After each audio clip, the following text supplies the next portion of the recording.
दोस्तों नमस्कार, मैं हूं दीपक हिमांशु और आप देख रहे हैं टेक्स्ट बुक सुपर कोचिंग। एक अर्जेंट अपडेट आ रही है बिहार एस्टेट से, जिसमें कि एक हाई कोर्ट का ऑर्डर है। ऑर्डर क्या है वो पहले आपको मैं बताता हूं, और जो भी अभ्यर्थी फॉर्म फिलअप कर रहे हैं या नहीं कर पा रहे हैं उनके लिए अपडेट है। हालांकि इसके आगे कुछ मैं बात बताऊंगा, इस वीडियो को आप पूरा देखिएगा और दीपक हिमांशु साहब टेक्स्ट बुक टेलीग्राम चैनल पर आप होंगे ही, जो अपडेट मैं दे रहा हूं उसको लगातार देखिएगा। ये मैं इसको समरी में आपको बता देता हूं। यह हाईकोर्ट का जो ऑर्डर है, इसके अंतर्गत कहा जा रहा है कि जो एग्जामिनेशन जो बिहार एस्टेट के फॉर्म फिलअप के लिए जो डेट आया है 19 सितंबर से 27 सितंबर तक, तो कह रहा है कि ये टाइम सफिशिएंट नहीं है ना। और ये जो इस टाइम पर इतने दिन के अंतर्गत जो है 8 दिन के अंदर एप्लीकेशन करना, ये पॉसिबल नहीं है कि सब बच्चे 8 दिन के अंदर कर दे। और कई बार साइट का भी प्रॉब्लम रहता है, और खास करके जो ग्रामीण क्षेत्र के अभ्यर्थी हैं उनको दिक्कत हो रही है। इस पर हाईकोर्ट में केस गया था, तो इसलिए यहां पर लोग अनफैमिलियर हैं। मतलब 8 दिन कई बार होता है कि लोग इंटरनेट ही नहीं देखते हैं, तो उनको पता नहीं चलता है। तो इसके एवज में मैं आपको फाइनल पर ले जाता हूं। जजमेंट जो है, उस जजमेंट में क्या कहा जा रहा है कि देख लीजिए कि therefore the concerned respondent are hereby directed to extend the date of filling of online application for the further 8 days from 27 September, so as to enable rural candidate to have the benefit of participation in the estate 2025 examination. This interim order is subject to the outcome of the present petition.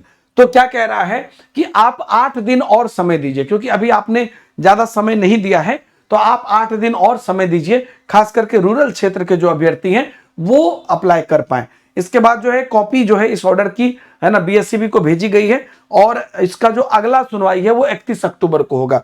सारी चीज मैंने आपको अपने Telegram group में भेजी, आपने देखा होगा, जो मैंने आपको भेजा भी है कि ये चीज कहा गया है कि 8 दिन की आवेदन तिथि बढ़ाने की बात की जाए। तो यहां पर मैं आपको बता देता हूं कि ऐसे केसेस में एक बड़ी जबरदस्त चीज होती है। वो जबरदस्त चीज क्या है कि ऐसे अभ्यर्थी जिनको कि जो कि अभी फॉर्म फिलअप नहीं कर पाए हैं या जिनको किसी भी प्रकार की दिक्कत हुई है, वो इस फॉर्म को फिलअप कर पाएंगे। तो ये वाली चीजें यहां पर आपको हाईकोर्ट के ऑर्डर से निकलकर आई है।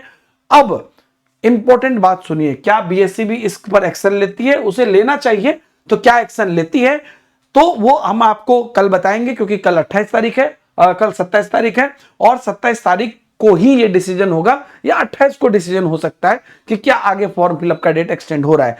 लेकिन मैं आप सब लोगों से रिक्वेस्ट करूंगा कि सब लोग फॉर्म फिलअप कर दीजिएगा।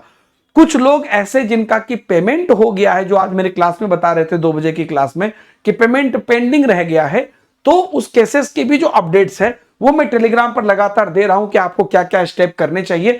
प्लीज आप उसे देख लीजिएगा।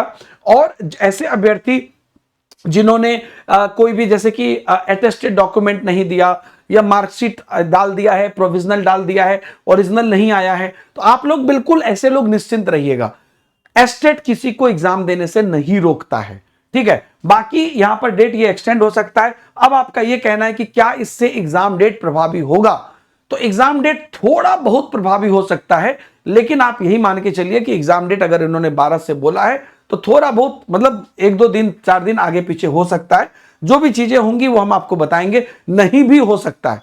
लेकिन इंपॉर्टेंट ये है कि आप अपने आप को 100% जो है फॉर्म फिलअप के लिए तैयार कर लीजिए। जो भी अभ्यर्थी नहीं भरे थे उनको भी मौका मिल जाएगा। बाकी अपडेट जैसे भी आते जाएगी, देखिए भैया यहां की अपडेट एक सिंपल बात है, हर अगले दिन चमत्कार हो जाता है, वो आप लोग जुड़े रहिएगा। बाकी हम सिर्फ इतना जानते हैं कि आप लोगों को बिल्कुल एक रियल एग्जाम जो ये लोग लेने वाले हैं, है ना, उसके तर्ज पर एक एग्जाम करा रहे हैं। हालांकि ओएमआर पे करा रहे हैं, एस्टेट के लिए, टीआरई के लिए, दोनों के लिए, लेकिन ये बिल्कुल आपको एकदम ऐसा क्वेश्चन पेपर पे करा रहे हैं जो आपको रियल एग्जाम में आ सकता है, और साथ ही साथ एक माहौल जिसमें हजारों बच्चों के बीच बैठ कर आप एग्जाम देंगे। तो ये हम करा रहे हैं श्री कृष्ण मेमोरियल हॉल, गांधी मैदान, पटना में। तो श्री कृष्ण मेमोरियल हॉल में आपको आना है 5 अक्टूबर को, लेकिन आने से पहले एक फॉर्म फिलअप कर देना है। आप अपने दोस्त, साथी, परिवार मेंबर किसी को भी ला सकते हैं, कोई दिक्कत नहीं है, बस फॉर्म फिलअप कर दीजिएगा ताकि हमें एक एस्टिमेशन रहेगी कितने बच्चे आ रहे हैं, ठीक है। तो ये वाला जो चीज है इसमें आपको शामिल होना है। इसमें आपको कुछ ऐसी ट्रिक्स भी बताई जाएंगी जो आने वाले एग्जाम के लिए आपके लिए बहुत इंपॉर्टेंट होगा। तो ये बहुत महत्वपूर्ण इवेंट है। फॉर्म की लिंक नीचे है और टेलीग्राम पर दी हुई है, इसको आप भर दीजिएगा। बाकी अपडेट के लिए बने रहिए। बाय बाय, जय हिंद।